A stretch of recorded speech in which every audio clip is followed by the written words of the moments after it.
Hello, friends. Thank you so much for being here. We are in Freedom Mastery, and we are at the very end of our study and review of the science of being well. Super exciting. I know I've already achieved so much wellness through this. I've learned so much. This book is said to give us all that we require for health and well-being. It is an exact science like arithmetic, and you can be well. This removes all excuses. Okay, so imagine being well. Imagine perfect wellness, perfect strength, perfect weight. How would that feel? How does it look? How would we look in the mirror physically? How would we feel, though? That's key. How would you feel if you've achieved that state of wellness that is just perfect in your eyes? Amazing, amazing, beautiful thing to think about and visualize. And it is needed. You actually must do that in order to achieve your level of wellness. You've got to see it before it's going to come to pass. So how do we do that? We unify in thought with our desire, which means we think on it day and night. All of our spare time we should put into meditating on what we desire for wellness. Your picture of perfect health. Draw it out, write it down, and use all of your emotions, like as if you're writing your perfect day. Write your perfect health. Write it out. Sever relations with what you don't want. Speaking, acting, talking about, even supporting other people that are sick, and just keeping that in your eye and in the front of your mind, and it's not gonna serve this. It says to actually can all that and only stick with healthy attitude, healthy vision, healthy speak, healthy everything, health. Guard your speech carefully. Don't complain. Don't be negative, that kind of thing. That's all goes downhill. Total cuts your energy and vibration and level of wellness in every area. Complaining. Don't sympathize with the sick and suffering. Now, this was difficult for me because when people say they don't feel good or that they're sick, I want to say I'm sorry. I want to say, what's the matter? Do you want to talk about it? But Wallace Wattles is saying not to conversate even about it, but to find out if they want a solution and then do that. Offer some solutions if you feel you must be talking with somebody that is sick. Be constructive, in other words. Do all that you can for relief as you think of health that could help them, that could help you, other than just thinking about it and talking about it, right? Put some things into action to improve the situation. Not to let people tell you their woes, and just be a dumping ground for people that are sick, because it will begin to affect your wellness as well. So, and Wallace Wattles says it's better to be, and he calls it unfeeling, better to be an unfeeling person than to have disease and sickness forced upon you. Being polite, that there's a line. You want to be polite, but it doesn't mean you have to poison yourself. He actually says diseased and perverted thought.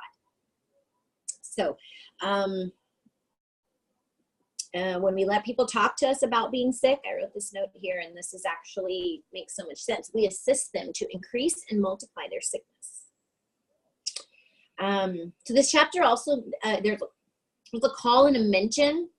This is big for me, for enlightened thinkers. And I do believe that all of Wallace Wattles' books, not to mention obviously my mentor's book as well, really does get into, that next level of awareness, enlightenment, awakening, whatever you want to call it, getting closer to God, is absolutely what is happening.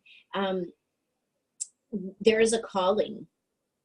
And if you're here listening to this, then you are part of a calling. And it's so beautiful to see that and to be encouraging that in the world. And that's, my purpose here with Journey to Freedom, Freedom Mastery, and all that I do in sharing wisdom and value is bringing humanity to that next level, whatever that means for them in their personal life, and giving them the resources and the tools that they need to succeed and find their wellness in their whole life. I spent the time in my life where I just focused on nutrition, and it became to be all about the products, and it was about transformation, but my mind was on what I was gaining from it. It wasn't on, and I had a hard time helping other people because people weren't in the right mindset in order to change, do a 360 with their nutrition and totally change everything they do with what they eat and drink every day. Like going from one extreme to the next doesn't work for everyone. For me, it absolutely worked. I drew a line in the ground and I said, never again will I go back to feeling that way. Never again will I let myself go and let my needs and my well-being go for anyone. Because if I'm not here alive and well for my children, then who will be? My value is above every other person around me, because if I can't have that level of wellness for myself, then I can't help anybody else have it either. So there were limits with what I could help people with at that time. So now I'm just so grateful. I mean, Melody Rye was my angel mentor. I mean, she's absolutely, her and Robert Hollis have been huge in my journey in creating a platform that is simple, self-sufficient, or will be self-sufficient. These coaching programs that we're creating here, and still prioritize myself and my family first, even at the same time helping so many other people also achieve wellness and health, like a dream come true, truly. So the calling for the people that are at that next level to help humanity get to that next level, you're one of them. So the next topic is pain, and are you in pain? I live in pain. It's something that's become almost part of my mission, because I know what it's like to struggle every day. I know what it's like to wake up aching and hurting and have to be mom and do the responsibilities that I'm put here in this world to do. Not to mention here helping you online and coming in, working and doing things like that above my own family's needs and above even my own needs. Like, it's not easy. And for some people, it is a huge struggle. For years, I was lost in that pain. I was lost in my level of wellness, totally lost. But what this book is really stressing, and this is the point that I got to before I even read this. So this really resonates with me a lot. It's something that I've already been putting into practice for years in my life. And I'm here to be a testimony that it works. So recognize your pain as a good thing. It is an effort of the principle of health within us to overcome some unnatural condition. So in other words, the principle of health is already trying to overcome those unnatural conditions that are within us causing that pain. So think of a process of healing going on. Imagine that you are being healed already. So mentally cooperate with the healing that is coming. Put yourself in mental harmony with the power which is causing the pain. Assist it and help it along. Lie down and give your mind to the work of quietly and easily cooperating with the force which is at work within you for good. And that force, you can say the universe, you can say God, but it is at work within us. So what is going to make that work even more? Exercising our gratitude and faith absolutely will empower us to be aware of that working within us. Be thankful that the power of health is working within you.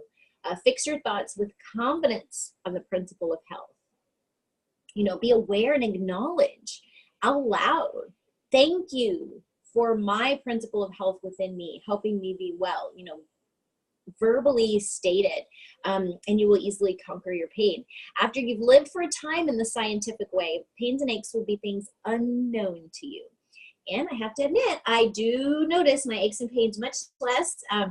There are times when I feel zero pain. Miraculous. Like I'm telling you, it's a miraculous thing. Now, there are other things you can do if you're in pain, and I'll briefly give you just a recap of all of my therapies. And I do put so much energy into my wellness because feeling better and being strong and being well is a priority in my life, so that then I can do all of the other things I need to do and be the person that God wants me to be, right? So first of all, I don't overdo it anymore. I make sure that I don't overschedule myself. Melody's helped me in the 6-figure mastery class create a good schedule, so you can look at my calendar, and I always have scheduled out for the next week what I'm going to be doing, and so that I know not to overschedule myself, because I know physically I only have so many spoons. I don't know if you ever heard of the spoon theory, but you can Google that if you haven't. So that's the most important thing for me, is not overdoing it, and then I don't get myself into feeling so much pain, and my body is able to cope, you know, with where my health is at and wellness is at right now. So not overdoing it. And then as far as natural remedies, there are many oils that I diffuse in the air, and then I do take an oil vitamin that absolutely helps with the pain, specifically neuropathy and fibromyalgia. Those are the 2 issues that I deal with on a daily basis, and that I've been dealing with most of my life. I've got a huge testimony for coming off of pills and off of pain meds and antidepressants, muscle relaxers, all kinds of medications you can even imagine. I think there was one time I was on 10 different prescriptions, and I had switched to a new doctor. We had moved to Hawaii, and my new doctor was like, I don't think you need all these. I think that we can narrow this down. And it was a really big season of transformation in my life, realizing that I didn't even feel my body anymore. Yeah, maybe I wasn't in pain, but I was literally numb from head to toe, like mentally, physically. It wasn't a good thing. So I got to the point where I wanted to feel my body. I wanted to feel my pain. I wanted to know what was really me, or what was a side effect from like one of these meds, or maybe even several of them interacting with each other, that kind of thing. So becoming med-free was a huge transformation for me, and I'm grateful that for over 2 years now, I've been prescription med-free, but I do use natural herbs for pain relief, and especially my vitamin oil. So if you need any resources and references, I can connect you with all of the people that I get all my things from.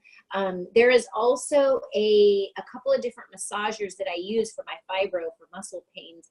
One is called a Theracane, Theracane, and then the other one is called a Magic Wand, and it is just a back massager, but it's really good for the trigger points. I get trigger points a lot with fibro, and it helps a lot there. So a few things for your arsenal if you need some more help. So next subject is weakness.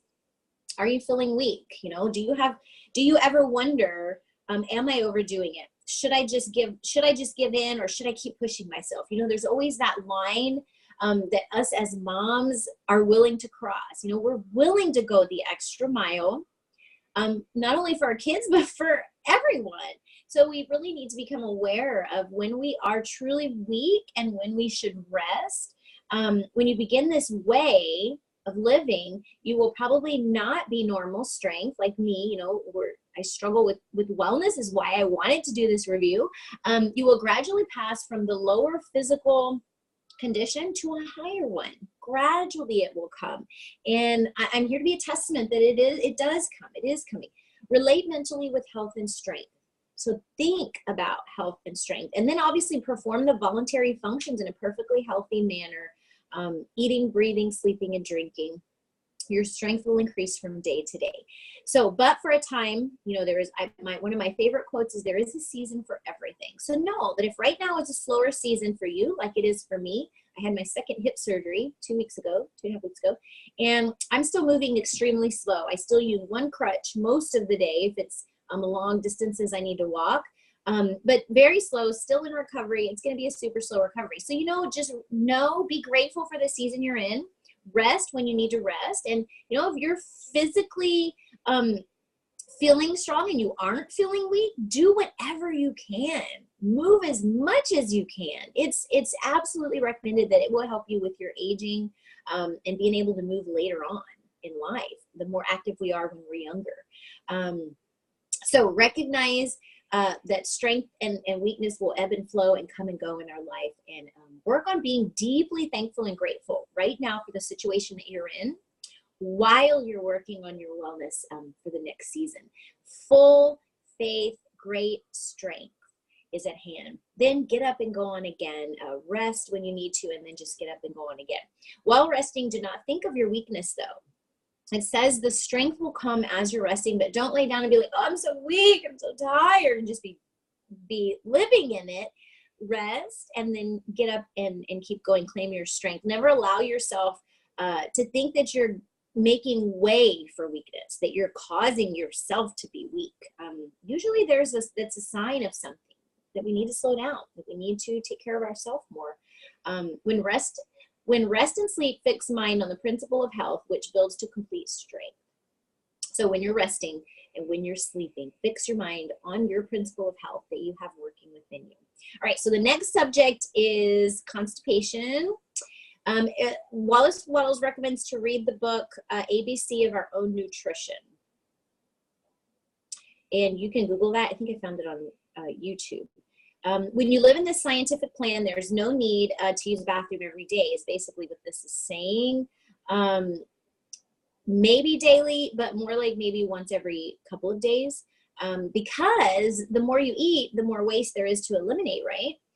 Versus just your body assimilating what you eat. Banish what you see in doctor books and patient medicine advertisements. TV, hello. Guard what you watch and what you see, what you're filling your mind with, what you're filling your home with. Retrain your thinking. It's a need. We all have a need for that. And we've all been influenced by, society, our parents, others' expectations and that kind of thing. And there is a time in the season when we've got to relearn, retrain, rethink, reconnect with where we're supposed to be at for our thinking and wellness, right? All right, so with good progress, after you cut down the quantity of food you were eating in the scientific way, if you have ever had problems with constipation, you won't anymore. Okay, put your trust in that principle within you, the power to give you perfect health. Relate it by reverent gratitude. I mentioned this earlier. Be very, very grateful. All power of this all power, and go on your way rejoicing. Rejoicing raises the vibration of the energy in the air, moods. Everything is raised when we're enjoying, when there's enjoyment going on. So make sure you're enjoying every single moment, every day. So exercise is the next topic. Do we need to exercise? Everyone is better for a little all-around using their muscles, daily, obviously. And again, if you can move and if you are not limited physically, every professional out there in the fitness and health industry recommends to keep moving your body and, be as active as you can. However, this book really stresses, and this is something I totally resonate with and believe with, that you should be exercising if it's having fun, if it's also play and amusement, and, not for simply going to the gym and beating your body up. Like, make it amusement, make it be part of your play, and your extracurricular activities is a huge piece of this chapter here. Recreation, not forcing a workout, that kind of thing. All kinds of recreation activities are good for us. Gardening, riding a bike, riding a horse, playing tennis, just walking, swimming. We're actually just enrolled the girls in swimming lessons this summer, so that's going to be great exercise for them. And yeah, so exercise for fun, and or it even says for fun or profit. So if any of you are, trainers, fitness instructors, that kind of thing, you're working out for profit, and it's a good thing. The world goes around in a system here, and we need money to live in the system. So whatever you can do to profit that is also fun and that you love doing, that benefits you, amen, go for it. Yes. So, and another thing this talks about is that you want to be active and be exercising because you have that energy, because you just can't sit still, because you're excited and you have to move. That's my thing. I love that. not because you wish to become healthy, because again, that's actually focusing on sickness. All right, so the next topic is fasting. Do we need long fasts? So no, long fast is not required in normal circumstances. If nature takes hunger, though, it's perfectly fine to not eat. This book says, and I'm not a medical professional, so I'm not recommending that you do this, but this book says that you can go cheerfully on with your work for 2 to 10 days, that it really doesn't matter. If you do not have a hunger, do not eat, basically. So keep your faith in health. You'll suffer no weakness if you keep your faith and you keep reverent gratitude for the health that you already have today.